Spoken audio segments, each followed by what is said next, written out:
Bonjour, alors aujourd'hui, je vous explique comment faire la division d'un monombre par un monombre. Donc, toujours dans le chapitre sur l'algèbre. En secondaire 3, tu dois être capable de faire des divisions de monombre par monombre. Donc, une division peut s'exprimer aussi sous forme de fraction en mathématiques. Je vous recommande fortement d'écrire vos divisions de monombres sous forme de fractions. Donc, ça va simplifier aussi les manipulations, puis vous allez revoir les lois des exposants un petit peu plus facilement. Donc, si j'ai 15x y2 divisé par 25xy, je vais l'écrire, comme c'est écrit dans tes notes de cours, je vais l'écrire un petit peu plus court ici. 15xy2 divisé par 25xy. Donc, ce qu'on fait lorsqu'on multiplie des monombres entre eux, c'est qu'on va diviser les coefficients entre eux et on va diviser les variables entre elles. Donc, diviser les chiffres avec les chiffres, les lettres avec les lettres. 15 divisé par 25, si tu le fais sur ta calculatrice, tu obtiens 0,6. X divisé par X, donc on utilise les lois des exposants, c'est la première loi des exposants. On soustrait les exposants. Donc, X à la 1 divisé par X à la 1, je soustrais les exposants, ça me donne X à la 0, et X à la 0, ça donne 1. Donc, il n'y a plus de X, et de toute façon, il s'annule. Donc, 1X divisé par 1X, 1. Y2 divisé par Y, donc je soustrais les exposants lorsque je divise les mêmes bases, et il me reste Y. Je préfère travailler avec les fractions. Donc, qu'est-ce qu'on fait si on veut garder nos fractions et on ne veut pas de nombre décimal? J'essaie de trouver une fraction réduite équivalente. Donc, 15 et 25, je sais qu'ils ont comme facteur commun 5.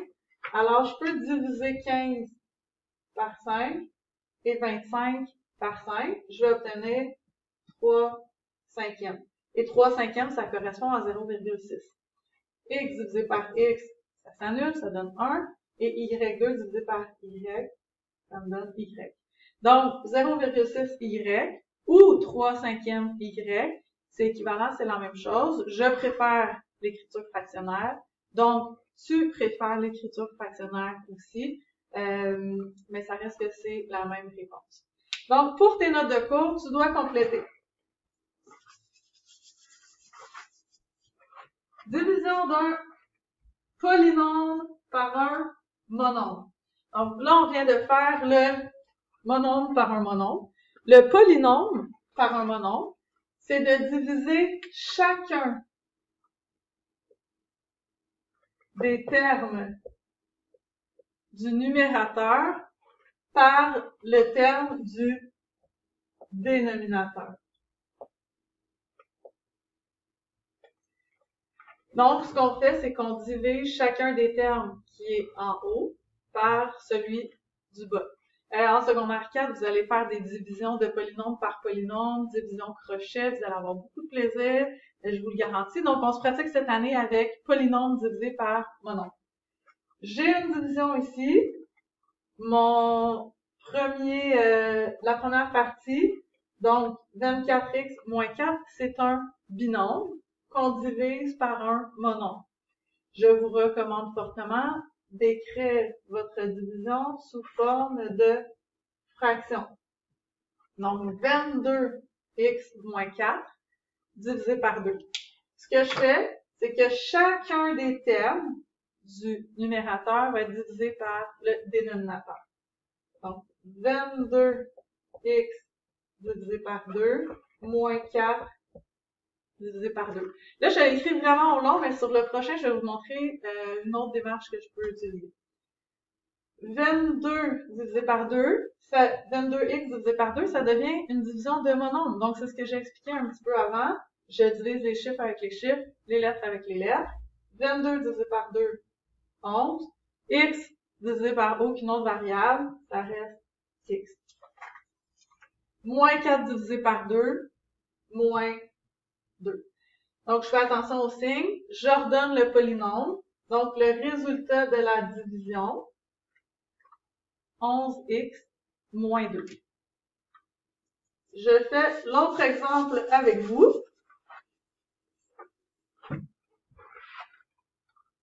Et là, si tu as le goût de faire les exemples, tu mets pause, tu les fais et tu réécoutes pour être certain d'avoir la bonne réponse. Donc, j'ai 8y5 moins 4y divisé par moins 4y2.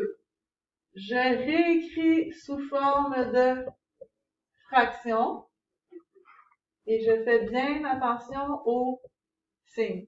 Donc, l'autre démarche dont je te parlais, c'est de penser que tu dois diviser le premier terme au numérateur par le dénominateur, mais aussi diviser le deuxième terme par le dénominateur. Donc, ce que ça fait, 8y5 divisé par moins 4, les chiffres avec les chiffres, 8 divisé par moins 4, moins 2, y5 divisé par y2, je soustrais les exposants, y3, moins 4 divisé par moins 4, 1, donc plus 1, y2 divisé par y2, ça donne 1 aussi, donc il n'y a plus de y, les y2 s'annulent. Moins 2y3 plus 1, c'est la réponse. Pour le suivant, mets sur pause, prends 2-3 minutes, fais-le et ensuite viens corriger s'il te plaît. Allez, t'es capable? Sinon, si tu les as déjà faits par toi-même, donc c'est écrit sous forme de fraction, excellent. Je divise le premier par le dénominateur. 8 divisé par 8, 1. A à la 3 divisé par A, c'est un A à la 1, donc 3 moins 1, 2. 9A à la 2. 4A divisé par 8A, donc 4 divisé par 8, une demi, ou 0,5.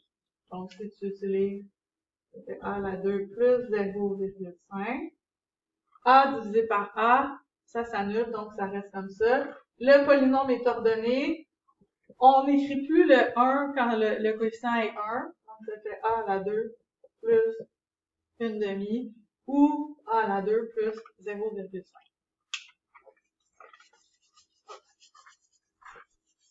Et le dernier,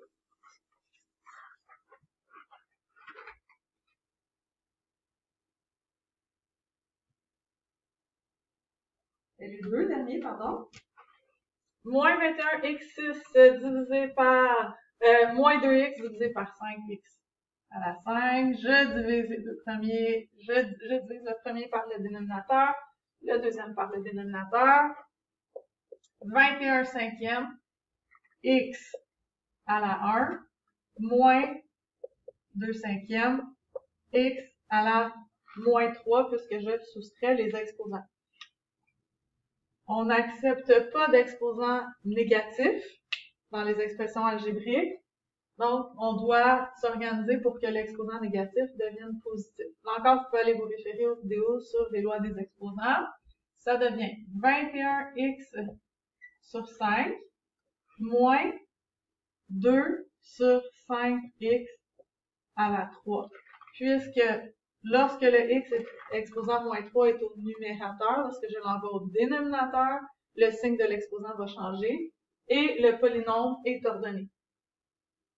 Donc, je vous laisse noter les réponses.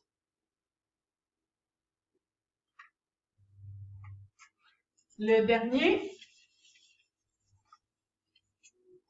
25x3 divisé par 5, 5x2, moins 10x2 divisé par 5. Et faites attention, les erreurs de signes, c'est vraiment ce qui se produit le plus souvent dans ce chapitre. Moins 10 divisé par 5, moins 2. x2 divisé par x. Donc, voilà comment on fait pour diviser des polynômes par des monombres. Donc, et là, on pourrait en faire encore plus. Exemple, on pourrait faire 25x3 moins 10x2 moins 10x divisé par 5x. Et ce que j'ai à faire, c'est de diviser chacun des termes du numérateur par le dénominateur. 25x3 divisé par 5x, 5x2. Moins 10x2 divisé par 5x, moins 2x. Et moins 10x divisé par 5x, moins 2, et les x s'annulent. Je vérifie si le polynôme est ordonné. Il est ordonné. Excellent. Donc voilà, maintenant tu peux aller te pratiquer dans ton cahier de traces.